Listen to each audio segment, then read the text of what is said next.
the movies anymore. If you went to a park, you had to sit on a yellow bench, not on the green one. You couldn't go to the theater.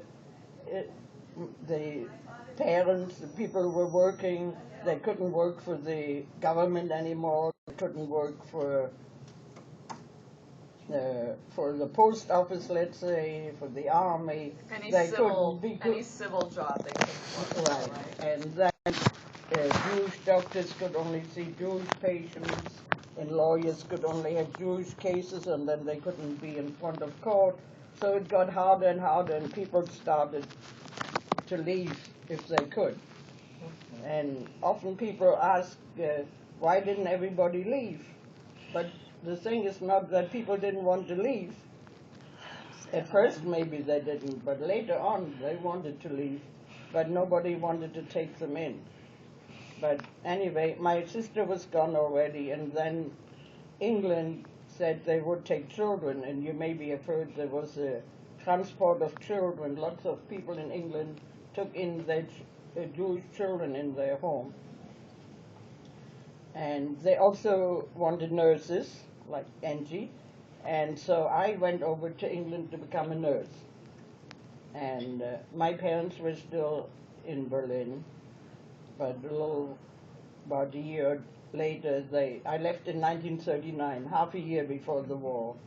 And then I was in England and got my nurse's training, but I never finished, because in the meantime, the war started, and the war started, and what? Now I'm stuck. You had to move up the coast. You're in school coast. Yeah, right. I was first in the hospital in Somerset, which is on the west coast of England, and they thought all Jews, maybe all Germans, whether they're Jews or not, might be Nazis, so I wasn't allowed to stay at the west coast because Hitler had occupied Belgium and Holland, and he might, it wasn't sure. It looked like he definitely wanted to, but that he might invade England.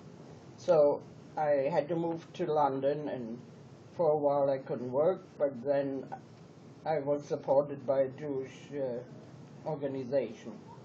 And then I got some more training in London, and in the meantime my parents luckily had gotten a visa for America, and they came over here, and while Hitler couldn't invade London or England, he bombarded England like anything, and you maybe heard of the London Blitz, and my parents weren't very happy that I was there. I was in the London Blitz, and my sister was in Belgium that was occupied by the Nazis. So first they tried to get my sister out. They got her a visa for America through friends, and a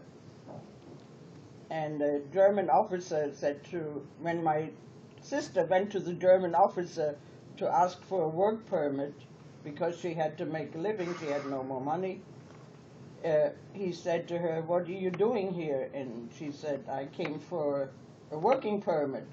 He said, "I know, but didn't you tell me you had a visa for America?" And she said, "Yes, I did, but I can't get a visa to get through France to Portugal to get on a boat to America." He said, "And I'm asking you, don't you have a visa for America?" And she got the message and left that day, and she finally got over to America. And then my parents tried to get me over, and that happened too. In the meantime, while I was in England, we heard about concentration camps and people being killed, and we knew we were done, lucky to be out, and we worried about everybody we left behind. And I had left plenty friends from my group over there who were in Germany, and they had to do by that time forced labor in a big company called Siemens. You might have heard of it. It's an international company now in IG Farben. And the leader of my group organized more people and when Germany attacked the Soviet Union, they had a big exhibition in Berlin, and he and some others of his group decided to put that on fire. They were so isolated from other Germans, they thought all the Germans, when they see that fire, would uprise against Hitler. But what happened, unfortunately, was that they got all caught and all got executed. So in the meantime, well, I was in... You want to tell them the name of the group? The name of the group is Herbert Baum Group, and there's a big memorial in the Jewish cemetery in Berlin to them. Here's the... Where is here? I didn't show all my pictures anymore. This is one member of it who was a very good friend of mine. Ilse Heller Her. And she was executed? She was executed, yes. About 23 people were executed. Face that picture down. What's that? She wants to see the picture. Face the picture down. This one. Of my friend? This one. Face them down. Here's some more pictures. When did you meet your husband? Okay, on a better note, I came to America and was in New York, and I wanted first to finish my nurse's training, but they didn't give me credit for all the hours that I had put in England, so I became an X-ray technician again. But that has nothing to do with it. I had a friend who was visiting in New York, and she said, come folk dancing with me. And I said, no, I'm playing bridge with my parents and their friends. She said, no, come. So I went, and my husband happened to be there too. And he asked me to dance, and he told me all sorts of stories. Like I told Fred about, he said that he was born in Boston, but he grew up in England. He had an apartment house in Boston, but he lived in New York. He worked at the post office, but he went to school. And he was in the American Army, but he was also a mayor of a little town in Germany. So I thought, this is crazy. I have to see him again. It was all true. It happened to be all true, but like my daughter goes like that. You know, the apartment house in Boston was a three-family house, which he had put the down payment on. That's not her. It's her friend. That's my friend who got killed by the Nazis. Does she not? What? Ingrid Bergman. Like Ingrid Bergman. Bergman? No, she didn't. Oh, she looks like Anne Frank. More like Anne Frank here. Yeah. She was prettier. Pretty, right? So you had to see him again. I had to see him again, and so finally he said, let's get married. And How long were you dating before you got married? about a year. Oh. And so we married, and life was always interesting with him. Like I mentioned before, he grew up really in a town in Leeds, and he really was born in Boston. And then his father, who was English, his mother was Russian, Jewish. There was a depression here, and my daughter's grandfather, right? No, great-grandfather. His grandfather had, my husband's grandfather had a factory in Leeds in England, and so he said, let's go to his wife, let's go to Leeds with our little baby boy, and that'll be better, but it wasn't so good either because the depression came to England too. Anyway, so that's how my husband was born in Boston, but grew up in England. Did you live in Boston when you got married? No, he lived in New York then, and we got married in New York. And what year was this? We got married in 1951. Oh, the year I was born. Right. What a great year. Yeah. So then, since I wasn't so young anymore, I was 30. I have a question to you. That's Do you young. remember any of your neighbors? Now it's young, but then it wasn't so young. You remember So your You know, I have a question.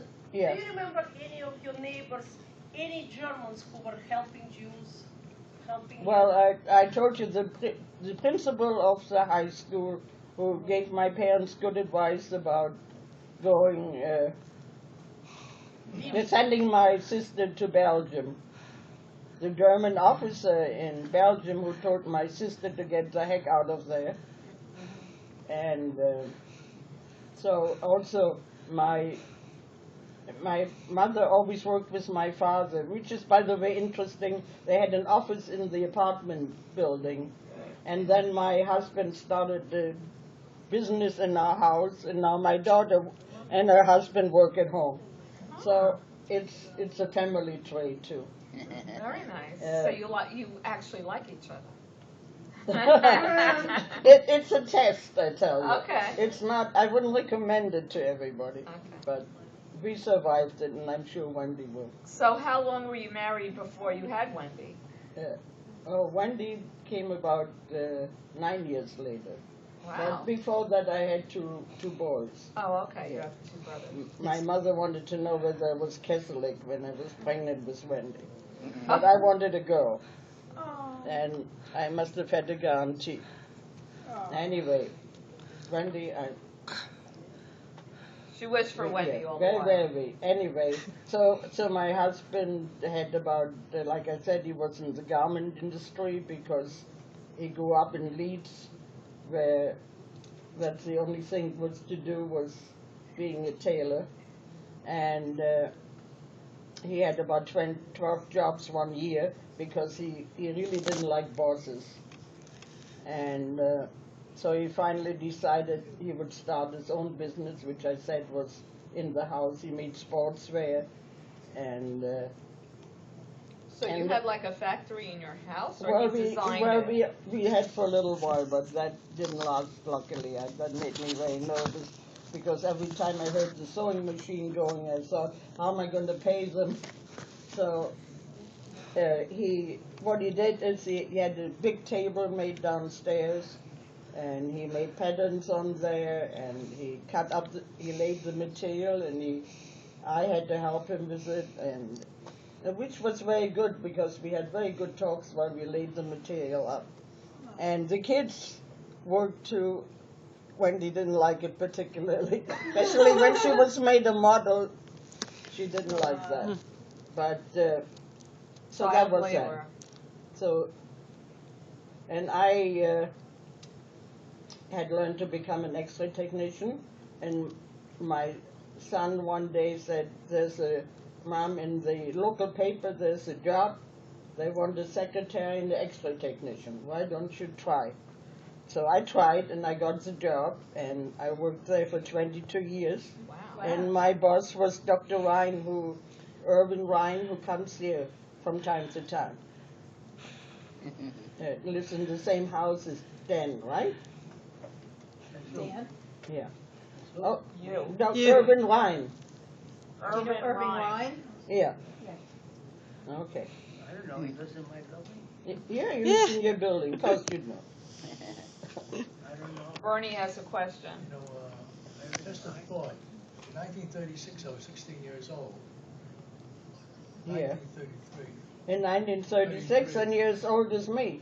And I remember the headline, Ja sagen zum Judentum. War das in the What did you say? Jüdische Rundschau. It was a headline. Here. Yeah. Ja sagen zum Judentum. What? Martin Buber was then emerging as a great philosopher. Yes. But he went to open up the Hebrew University at the time. You did, but I I didn't. have, I want to write down my own thoughts as a child. Can you speak up a little louder? I want to tell my mom as to how Hitler got entrenched and how the German Jews accepted it. And some of the people involved in the biggest German chemical company. Yeah, IG Farben. What? IG IG Farben. He came here to this country and made a mint of money in Manhattan real estate. Because he bought up all the bonds and notes were in default from the Battery all the way up to 42nd Street, the high rises. Yeah. But you know what? Today's about Ilse, so could we just hear the rest of Ilse's story? And then we'll hear that on another day. But I can say, you said, how did Hitler come to power? I'll answer that. How? It's obvious. How? Huh? How did it came to power? It was obvious. It is old news. He what? He said it's old news. That's old news, but he asked. Bernie asked. So I'll just say that he was put into power by the then President Hindenburg, because every government before that failed, and the Nazis had won quite a few votes in the election. And then how the Jews took it, you said the Jews didn't like it very much. I told you that. There was nothing to like. The Nazis and the Germans, many Germans were Nazis, many were not, but if they said a word, they were off to the concentration camp too. So back to happy times. Back to happy times. Happy times are here again. Yeah. Yes, you're Dr. Ryan. I'm different with you on that, but Hindenburg did not like Adolf Hitler. Okay, Bernie. He still made him chancellor. Bernie. Excuse me. Today is about Ilse, not about Nazis. Okay? Yeah. We're talking about Ilse. We can discuss it another day. Next week. Right. Yeah. Happy times. So one thing is what I said before, that this Jewish group had influenced me for all my life, and it did, because I was always a rebel, and like against the Vietnam War, we marched, my husband and I, and we dragged the kids along too. We marched against the Vietnam War, and I marched later on against the war in Iraq, and other things. Nike Town. What's that? Nike Town. Nike Town. You Right. marched against Nike Town? Well, yeah. What was Nike Town? Why'd you march against Nike Town? Nike. Why'd you march against Nike? I don't know what you're talking about. You marched against Nike recently. Nike? The sneakers? sneaker. The sneakers? No, What, 'cause they no, I exploit- don't. Oh, again, one time, I worked with the, because the work is done overseas, Right. and the young women who work there get very little paid, like in China and many other countries. They went on So- strike. Yeah, and they did go on strike, and they won something in certain companies, but in many other countries, it's still pretty bad. So where was this march? The march was In New York? This one was in New York City. Okay. The other marches were in Washington against the Vietnam War, Right. and against in Iraq was in New York. And they didn't let us walk in New York. They kind of hemmed us in. So we But didn't know that- you were such a rebel. Yeah, well, Yeah. now you know. Yeah, good. I'm putting it on Facebook. The You're rebel. really a Okay. rebel. Give me trouble. Yeah.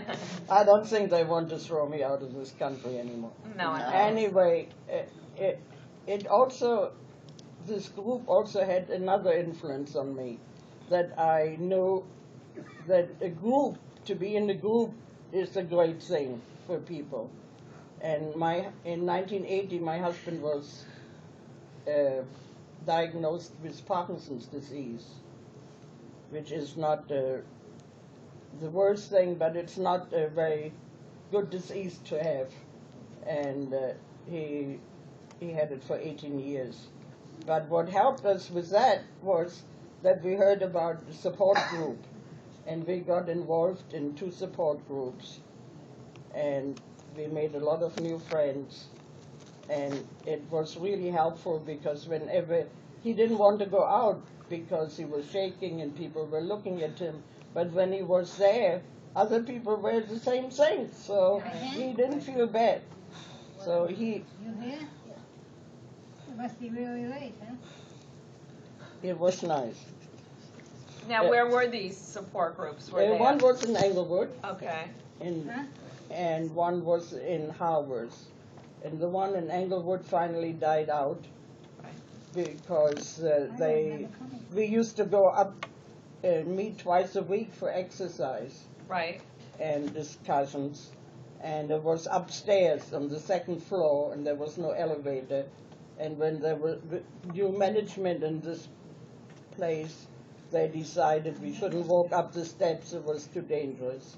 So it didn't work out anymore. But we took over the one, we continued in Harvard's, which we do up till today, and I've been busy all these years getting speakers and keeping you're the still group involved? together. I'm still involved.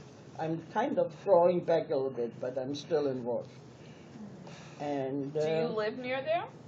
I live near there, and I've what I didn't say is that I also got macular degeneration about the same time as my husband got Parkinson's. And since they're both progressive diseases, I said we're two old progressives together. Well, you've always been progressive. Right. And Can I ask Wendy in what? the Go ahead. yeah, in the meantime, we had 3 kids, 2 wonderful sons and a great daughter. And as it goes on, there's pictures here. Oh, this is a picture of a march. That's not the one I was on.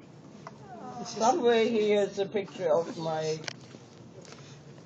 children and grandchildren. Oh, this is one here. Oh, this is so nice. Now, Wendy, is there something about your mom that's really influenced you and how you've lived your life? Probably everything. Everything. Everything, but She married somebody named Bill too. Yeah, I married somebody who wasn't like my husband, like my father at all, because I didn't want to marry my father. Right.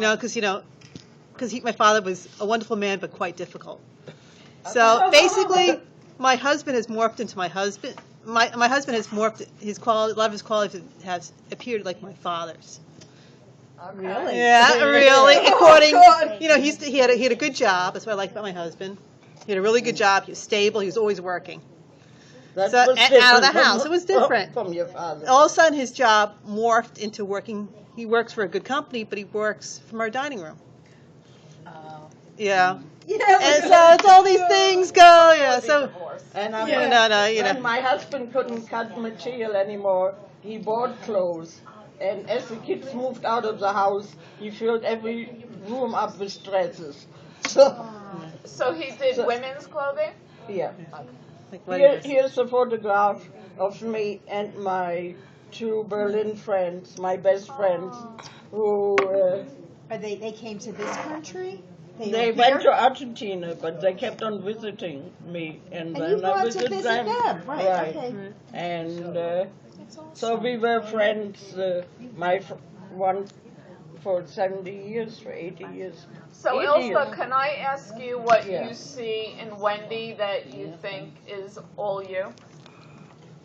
I don't think she's all me. No, Or but is there a something trait about about her that's very similar to you?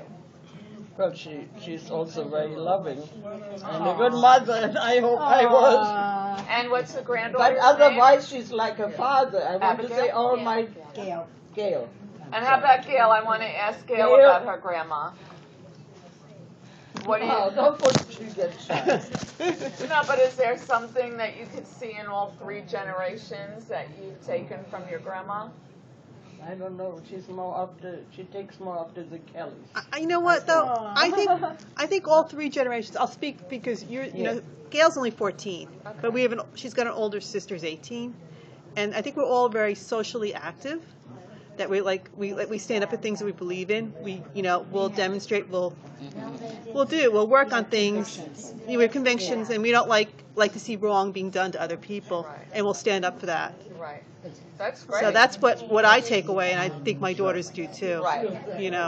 So Gail, what have you stood up for and marched against so far? Yes, you have. I've dragged her to things. Okay. But it just says I was dragged to. Right. We marched against the war in Iraq twice. Right. Okay. One at the Armory. and you and I marched for Women's rights. women's rights. Yeah. Back Ilse. You dragged me Ilse. there. Oh, She right. dragged me there. I took her to But DC. you know, Thank God, we need people There's like no that. two names, Heller Heller, is it? They did What that was your wrong, maiden right? name? Held. Oh, Heller. Held, which means hero in German, and the dentist who lived in our house, too, who was, I think, a pretty bad dentist.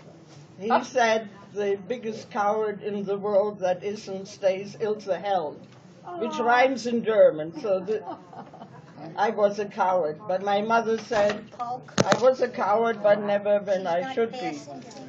Like in Germany, I didn't You say saw that already. when I was in that group. We saw it already. We made leaflets. They made leaflets. The leader of the group, the Herbert Baum, against Hitler, and I put them in telephone books. Some of them in telephone books on the street. Right. So in telephone kiosks, so people would see them. And you got caught, right? No, if I got caught, I wouldn't be here Wendy. Well, I thought you semi got caught. No, I didn't get. I think you could do a whole nother Program, afternoon. right, I think you could I don't too. think we got it all today. Okay, here's a picture of Oh, my she's ignoring you. of my husband and me, and my children. Now all your children are They married, made us right? Yes. And how many party grandchildren when we does were she have? both around 50. 5. Oh, isn't that so Any great nice? grandchildren? No. No, not yet. You know, well, my oldest nephew, her oldest grandson is 26, Okay, so 27. I complained to my 87. my 26-year-old that I wanted Yeah, to bring. but He's not 26 yet, he's 25. Oh, but the And oldest I hope he grand, doesn't have it. Yeah, He doesn't he's- make me a great grandmother yet. He's going to He law has school. one more year of law school. and I have an 18-year-old, so you know we don't want that yet. No, And definitely not the 14-year-old either. Yeah, you stay out of trouble, Gail. Thank you so much, and thank you, Wendy and You're welcome. Gail, for coming in Yeah, and I thank really sharing wanted your Gail to tell grandmother. stories about you, like bad grandma stories. She's shy. I know. I have shy ones. Yeah, exactly. So that's okay. But Ilse, thank you. That You're was welcome. fascinating. Oh, thank you. Really. You fast. were really led didn't a need our very help at all. interesting life. So I did but Ilse? like they say, Yes. God save us from an interesting life. But mine was good. Yes. I'm not complaining, No, as I Elaine don't, Street said. honestly. And I wish my friends hadn't been killed. Yeah. And Hitler wouldn't have come to power and all this terrible thing. Yeah. And they are still happening. They are still happening. They are That's still the sad part. Yeah. All right, everybody, pass the pictures. All